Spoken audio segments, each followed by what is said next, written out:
Welcome to the subscription economy. We're living in an age where there's a monthly subscription for everything. TV, movies, food prep, pet supplies, meal prep, shaving, clothing. If you're getting the feeling that America's relationship with monthly subscriptions is getting a little carried away, actually, after watching this video, you might think it's starting to get a lot out of hand. If we haven't met yet, my name is Mitch Goldberg. I'm a financial advisor with the wealth management firm Client First Strategy, and this is this week's Monday Money Tip. An analysis of 2,500 Americans' budgets conducted by the consulting firm West Monroe Partnership discovered that the average American spends about $240 per month on monthly subscription fees. But when originally asked, the respondents thought that they were spending less than half of that amount. Sad but true, a lot of people have no idea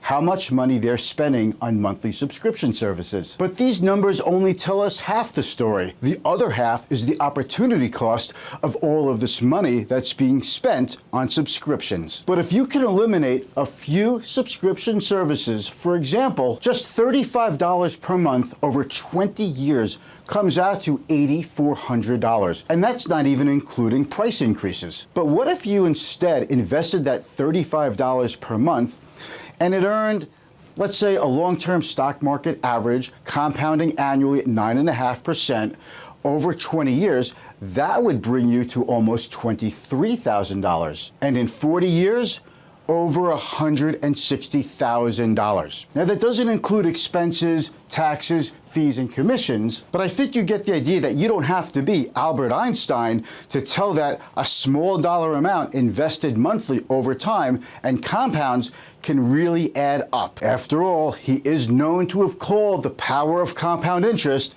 the most powerful force in the universe. You know, if Einstein were around today, he might just say a little less Netflix and a little more chill. Did I just say that out loud? What I am saying is if you're just starting out, you're just starting to earn your first paycheck, then you need to know how important it is to see where the money leaks are in your budget, because over time, these can have a dramatic impact on your ability to reach your financial goals. People who are really good at saving and investing and creating wealth, they don't look at $35 a month as just $35 a month. They always think in terms of what is this going to cost me every year, every 5 years, every 10 years, and every 20 years. Because when you put it in that kind of perspective, you really start to work with the kind of numbers that can become significant for your long-term financial well-being. This is a judgment-free zone. My goal with this is to get you to walk away with a better sense of opportunity cost and compounding money over time. Because if you can get those two things, your future self will thank you. And thanks for watching. I'll see you next time.